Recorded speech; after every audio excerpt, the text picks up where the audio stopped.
bien, Suzanne, donc Suzanne Estadov, vous avez été professeur d'anesthésie-réanimation, vous avez été mon chef de service pendant un certain nombre d'années à l'hôpital cardiologique de Lyon. Nous avons vécu pas mal de choses ensemble. Mais ce matin, je voudrais vous demander, comment êtes-vous venu à l'anesthésie? Eh bien, je suis venue à l'anesthésie très simplement. J'étais externe chez M. Santi, professeur Santi, qui est très connu, au pavillon haut à l'hôpital Elder-Rio, qui a été un très très grand chirurgien de chirurgie pulmonaire, a commencé la chirurgie cardiaque à Lyon. Et j'étais son externe.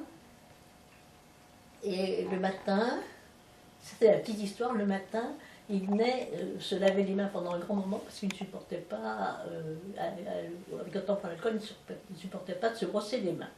Et donc moi, à ce moment-là, j'étais habillée et je dénudais la saphène externe. Et saphène interne, externe, interne. Saphène interne, je crois. Hein. Et alors, parce qu'on mettait des cathéters métalliques, Ouais. et parce que le plastique n'existait pas à ce moment-là, hein, en 1900. C'était en quelle année? 51. 51. En 1951, le plastique n'existait pas, on n'avait pas de moyen de perfuser en continu. Et j'avais fait fabriquer par la maison Lépine, qui était une maison qui fabriquait du matériel chirurgical à Lyon, qui était très connue. J'avais fait fabriquer des cathéters métalliques avec un mandrin, ce qui permettait de les garder, de les mettre en place et de les garder 48 heures au moins. Et donc c'était une solution, puisqu'elle avait demandé du plastique. On a eu les cathéters, il a changé la vie. C'était les aiguilles à embout Oliver? Oui, des aiguilles à bout qui n'étaient pas pointues. Oui, mais il y avait un petit embout Oliver au tiers de l'aiguille? Non, il y avait un mandrin. Un mandrin. Oui. Il y avait un mandrin métallique qui dépassait juste le cathéter creux. Hein, Comme les cathéters APL. comme le cathéter les aiguilles APL. Et donc, ça n'existait pas. Je les ai fabriqués par la maison Lépine, qui fabriquait beaucoup d'instruments chirurgicaux, chez M. Santi, qui était un chirurgien qui faisait fabriquer beaucoup d'instruments chirurgicaux. Donc, je connaissais bien la maison Lépine, et ils avaient accepté de me fabriquer des cathéters. Et alors, qu'est-ce qui vous a amené, étant externe chez le professeur Santi, à vous orienter vers l'anesthésie? Eh bien, quand M. Santi se lavait les mains, et que moi je commençais à dénuder les saphènes avant la chirurgie, parce qu'on n'avait pas de moyens de perfusion de longue durée autre que ce cathéter métallique que j'avais fait fabriquer. C'était sous anesthésie locale. Sous anesthésie locale. Eh bien, il était à 1 mètre de moi, 2 mètres de moi, et de temps en temps il me disait: chère madame, vous devriez faire de l'anesthésie, c'est très bien pour une femme. Il ne prononçait pas les deux, il disait madame. Et il me disait: chère madame, vous devriez faire de l'anesthésie, c'est très bien pour une femme. Et alors, quand il m'a répété un certain nombre de fois, j'ai fait de l'anesthésie. Je n'avais jamais pensé à quelque spécialité que ce soit. Et j'ai fait de l'anesthésie, je suis restée dans son service. Après, quand son anesthésiste est parti. Et donc, vous avez, à ce moment-là, préparé le diplôme d'anesthésie qui Préparé le diplôme existait d'anesthésie. depuis 2 ans, 3 ans. Qui existait depuis 2 ans. Il a été créé en 1948, puisqu'on fête cette année le 60e anniversaire. J'ai passé en 51. Alors, attendez, non, j'ai pas passé en 51 le diplôme. Je sais plus. Enfin, j'ai été nommée anesthésiste des hôpitaux, mais c'est un titre pompeux, anesthésiste des hôpitaux en 1956. En 56. Voilà. Évoquez maintenant, Suzanne, c'est comment s'est constituée l'équipe d'anesthésie, particulièrement d'anesthésie de chirurgie cardiaque, à Lyon, et en gros à partir de l'ouverture de l'hôpital cardiologique. C'est-à-dire que ce qu'il faut dire, c'est que cette chirurgie cardiaque, sous circulation extracorporelle, elle a véritablement explosé. S'est développée, elle permettait des tas de corrections, donc ça a explosé. C'était une demande très importante, beaucoup de gestes. Bon, il y a eu d'abord les fermetures de communication auriculaire, les cures de rétrécissement pulmonaire, et puis ensuite sont arrivées les valves, puis ensuite même les plasties, avant de mettre des valves, les pastilles mitrales, la mise en place de valves. Et tout ça, ça a nécessité de plus en plus d'interventions, donc de plus en plus Oui, d'anesthésistes. ça nécessitait de plus en plus Et, d'interventions d'anesthésistes. Vous pouvez évoquer comment enfin moi j'ai des souvenirs bien sûr, mais comment ça s'est développé à l'hôpital cardiologique, la création du département, l'arrivée des différents médecins anesthésistes. Au départ, bon, cet hôpital ouvre. Le responsable du département d'anesthésie était Raymond Deleuze. Et donc très rapidement, il a fallu développer pas mal former pas mal d'anesthésistes. Surtout que Raymond avait la responsabilité de l'hôpital neurologique et n'était pas vraiment un anesthésiste en chirurgie cardiaque. Il s'en occupait sur le plan pratique assez peu. Il était responsable. Donc c'est comme ça, actuellement, à ce moment-là, je travaillais déjà avec le professeur Santi, avec le professeur Marion, puis ensuite quand je suis arrivée à l'hôpital cardiologique, il y avait l'équipe de M. Michaud, dont Bernard Dugret, Daniel Samuel, Oui. hein, et donc on était 5 anesthésistes. On le était troisième 5, cinq. si Le je me troisième souviens c'était bien. qui? Il y avait Madame Marais. Madame Marais, hein. Et vous, Daniel vous étiez Samuel. avec Michel Georges. Oui. Donc on est arrivé, quand à l'hôpital, à l'ouverture de l'hôpital, on était 5 Il y avait donc anesthésistes. Pour 3 services de Pour 3 chirurgie. services de chirurgie. 2 dans le service de M. Marion, 2 dans le service de M. Michaud, et et un un dans le service de M. Marais. Il y avait 3 de services. M. Marais, chirurgie thoracique. Thoracique, très peu Clinique du cardiaque. poumon, Hein. oui. Et alors, ça a rapidement explosé parce qu'à ce moment-là, en 70, on a commencé à faire les premiers pontages coronaires. Hein, en 70.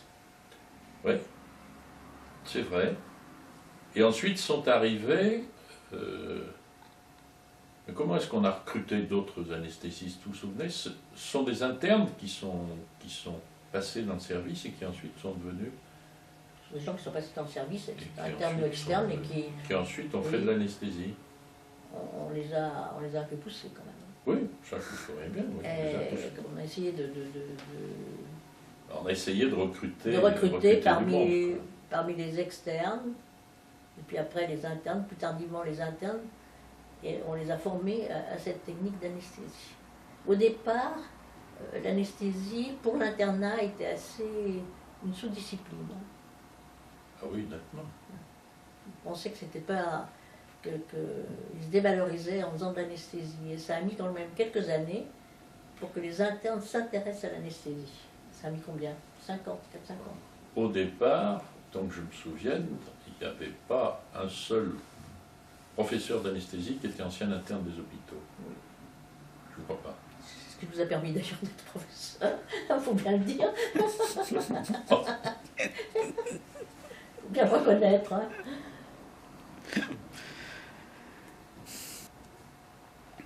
Avec les premiers oxygénateurs, je ne me souviens pas qu'on ait jamais observé d'embolie gazeuse. Non, avec les premiers oxygénateurs qui étaient assez simples, assez primaires, je puis dire, on n'a pas eu d'embolie gazeuse. Le barbotage simplement du sang le dans barbotage une du sang, atmosphère donc, d'oxygène. Voilà. Mais il y avait quand même à la sortie un piège à bulles, tant que je me Oui, il y avait un souvienne. piège à bulles. Parce que le risque, tant que je me souvienne, c'était la mousse. Oui, Si jamais le la sang mousse. se mettait à mousser, là on avait beaucoup de soucis. C'était la mousse. Mais on n'a pas eu beaucoup de problèmes Non, avec ces oxygénateurs à bulles, effectivement. hein. Ils étaient quand même très simples, ils permettaient beaucoup de choses. Il y avait quand même le problème de ce bullage qui avait un effet sur les globules rouges, donc on était très préoccupés.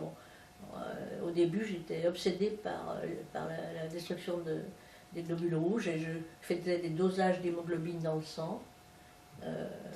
Et on n'avait finalement pas tellement d'hémolyse non plus. On n'avait pas tellement d'hémolyse au début, on était très préoccupés par l'hémolyse, donc on faisait des dosages, on faisait des choses comme ça.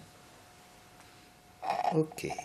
Mais qui a permis de faire des choses sans angoisse, sans préoccupation, alors que le début de la chirurgie sous circulation extracorporelle a été assez cauchemardesque. C'était assez compliqué, effectivement. Surtout, ça nécessitait des techniques chirurgicales particulières. Oui, Hein, cannuler l'aorte, des cannulations. cannuler les artères fallait- périphériques, la il fémorale, fallait faire cannuler des les débits deux qui veines caves. des débits qui soient corrects. il fallait limiter Tout ça les mollises, était- etc. Enfin bref, c'était pas ça. Tout ça était source de complications. c'est sûr. Alors pour nous, l'hypothermie légère a été une phase vraiment qui permettait pas beaucoup de corrections, communication interauriculaire, rétrécissement pulmonaire, et corps étranger intracardiaque, parce qu'on a 2 opérations, 3 opérations de corps étranger, une balle dans le cœur, un clou aussi dans la tricuspide. Et donc, mais enfin, ça a permis de faire cette chirurgie très bien.